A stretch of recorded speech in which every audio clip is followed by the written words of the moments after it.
आम हिंदू जनमानस द्वारा आयोजित मकर संक्रांति हनुमान चालीसा महापाठ मुहिम का हम सभी हिंदू भाई समर्थन करते हैं तथा आप सभी हिंदू भाइयों से आग्रह करते हैं कि इस भव्य एवं दिव्य मुहिम को सफल बनाने में सहयोग करें। 15 जनवरी 2022 मकर संक्रांति संध्या काल 6 बजे।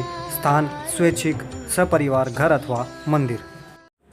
लोहड़ी, पोंगल, खिचड़ी, बिहू, मकर संक्रांति, उत्तरायण ऐसे अनेकों नामों से जाने जाने वाला ये महापर्व जो 14-15 जनवरी को आता है और पूरे देश में अलग अलग नाम अलग अलग तरीक़ों से ये पर्व मनाया जाता है। बहुत ही महत्वपूर्ण पर्व है, परंतु खासकर इस पर्व को उत्तर भारत की तरफ पतंग उड़ाकर मनाया जाता है।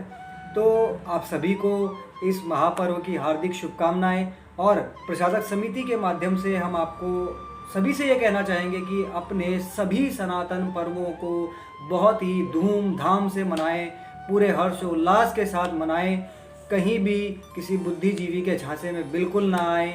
हाँ, हम ये ज़रूर कहना चाहेंगे कि पतंग उड़ाते समय आप स्वदेशी धागे का प्रयोग करें, चाइनीज़ धागे का प्रयोग ना करें जिससे आपके भी हाथ कटें और पंछियों को भी नुकसान हो। इस प्रकार की चीज़ों का तो हमें भी ध्यान रखना चाहिए, लेकिन पर्व को अवश्य मनाएं।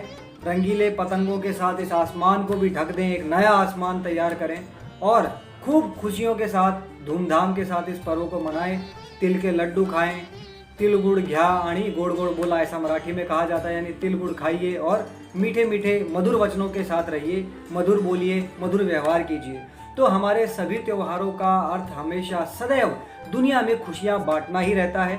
तो अपने सभी त्योहारों को पूरे हर्षोल्लास के साथ मनाएं। यदि उनमें कोई विकृति आपको नजर आती है तो उस विकृति को दूर करने की कोशिश करें, परंतु त्योहारों से दूर होने की कोशिश बिल्कुल ना करें, क्योंकि हमारे त्योहार इस पूरी सृष्टि के लिए कहीं ना कहीं बहुत ज़रूरी सिद्ध होते हैं। इसलिए विकृतियां अगर आपको दिखती हैं उनको दूर कीजिए, उन्हें दूर करने की कोशिश कीजिए, लेकिन अपने त्योहारों, अपनी परंपराओं को जो बहुत कुछ सोच समझ के, जिनके पीछे बहुत बड़ा वैज्ञानिक कारण होता है, बनाई गई हैं, उन्हें खुद भी मनाइए, अपने बच्चों को भी उनके बारे में सिखाइए, उन परंपराओं को आगे ट्रांसफ़र करते जाइए, ताकि हमारा ये जो समाज है ये इसी प्रकार लगातार खुशियाँ मनाते हुए आगे बढ़ता जाए इस जीवन में। और क्या है, यही सारी खुशियाँ ही तो हमें मनानी है, खुशियाँ ही तो हम खोजते हैं, उसी के पीछे भागते हैं, लेकिन जो वास्तविक खुशियाँ हैं हम उन्हें भूल जाते हैं।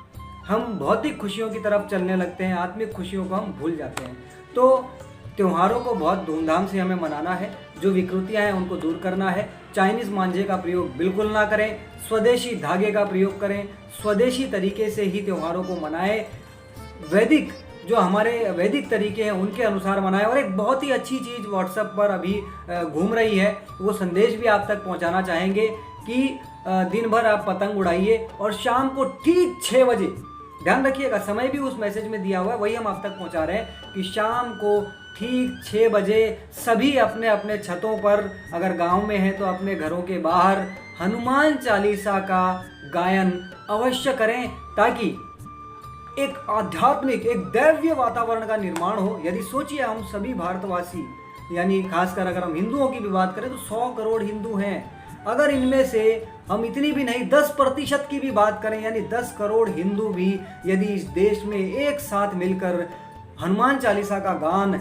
जहां बैठे हैं वहां करेंगे, तो आप सोचिए कि कितना अद्भुत वो माहौल बनेगा। इसलिए आप सभी से निवेदन है कि पूरे दिन अच्छे से तिल गुड़ लेकर पतंग के साथ आप इस त्यौहार को मनाएं और शाम को ठीक 6 बजे हनुमान चालीसा का कीर्तन अवश्य करें।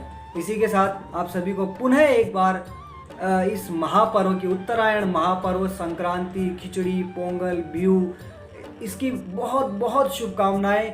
खूब खूब हर्षोल्लास के साथ त्यौहार मनाएं, खुश रहें, खुशियां बांटें और अपने आने वाली पीढ़ियों को अपनी रीति रिवाजों, परंपराओं को ट्रांसफ़र करके उनके जीवन को भी खुशहाल बनाएं। जय श्री राम, वंदे मातरम, भारत माता की जय।